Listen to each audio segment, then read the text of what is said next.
Jangan hidup dengan percuma.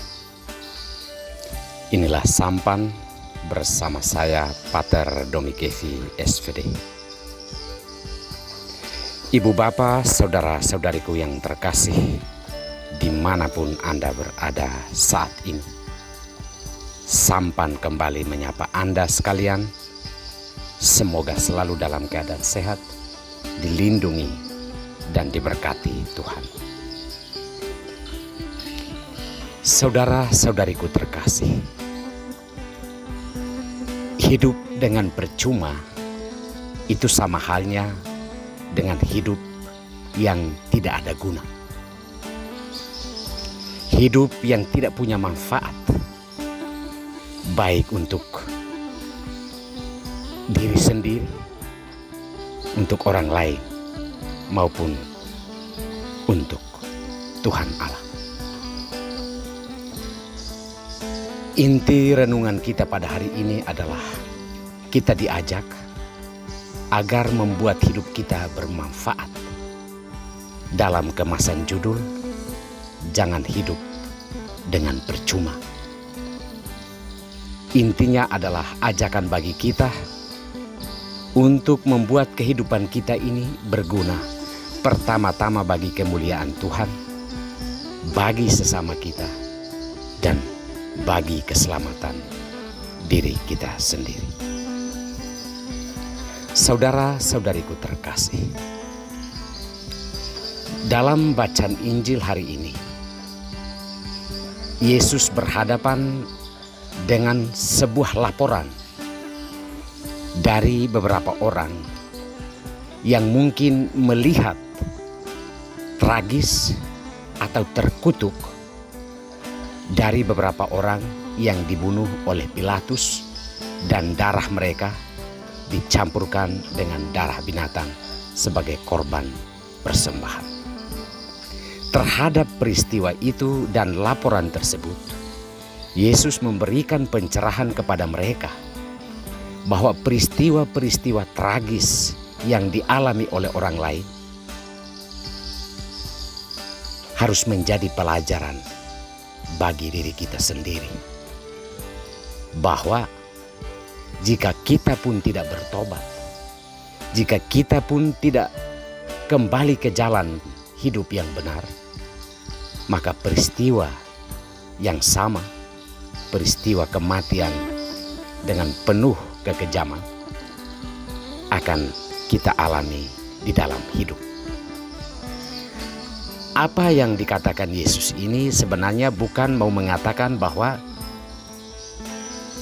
tidak ada kematian, bahwa kita semua akan hidup sampai selama-lamanya.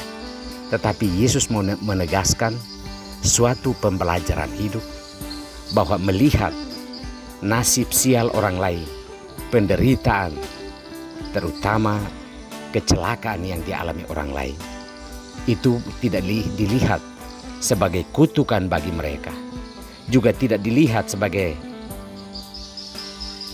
kesempatan untuk membanggakan diri sebagai orang yang lolos dari peristiwa-peristiwa maut.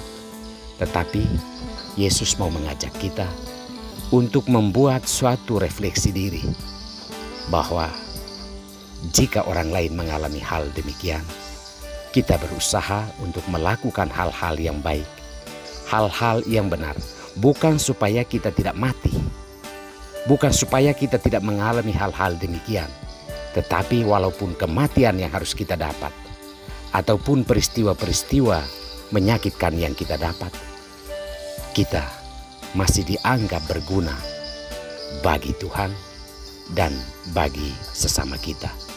Artinya bahwa kalau kita mau mengalami hal demikian, lebih baik kita mengalami dalam suatu manfaat hidup, bahwa kita berkorban untuk kebaikan orang lain, untuk kesejahteraan orang lain. Jangan hidup dengan percuma. Hal ini diumpamakan Yesus dengan pemilik kebun yang mendapati sebuah pohon tidak berbuah. Yang menarik adalah bahwa memang bukan musim buah pohon tersebut. tetapi Yesus menuntut agar pohon itu berbuah. Maka apa yang mau dikatakan Yesus bagi kita adalah sebagai pengikut Kristus, sebagai orang beriman, kita dituntut untuk tetap menghasilkan buah-buah kehidupan, menghasilkan hal-hal yang baik di dalam kehidupan kita. Itulah maksud dengan pohon yang disuruh ditebang oleh pemilik kebun itu, supaya ia tidak hidup dengan percuma. Dalam suratnya kepada jemaat di Roma, Paulus masih mengajak kita supaya hidup dari roh, bukan daging. Roh itu memimpin kita kepada kehidupan, memimpin kita kepada kehidupan yang bernilai guna, bermanfaat untuk kemuliaan Tuhan dan untuk kebaikan orang lain dan untuk keselamatan diri kita sendiri. Sedangkan kehidupan yang berdasarkan daging atau keinginan-keinginan duniawi adalah kehidupan yang membawa kita kepada kebinasaan, hukuman kekal, dan itu artinya karena hidup kita selama kita menjalaninya tidak ada guna. Roh Allah lah yang menurut Paulus akan membimbing dan memimpin kita masuk ke dalam kehidupan yang berguna, kehidupan yang memiliki buah-buah kebenaran, cinta kasih, pengampunan, dan damai sejahtera. Saudara-saudariku yang terkasih, marilah kita hidup jangan dengan percuma, tetapi membuat hidup kita berguna bagi kemuliaan Tuhan, bagi keselamatan orang lain, dan bagi keselamatan diri kita sendiri. Sekalipun kita ini hidup dalam kemanusiaan kita, kerapuhan dan kelemahan kita, tetapi jika kita bertobat, maka menurut Yesus kita semua akan diselamatkan, karena kita bertobat dari kehidupan yang tidak berguna. Kita mau membuat hidup kita berguna dengan melakukan hal-hal yang baik, hal-hal yang benar sepanjang hidup kita. Semoga Tuhan memberkati kita semua.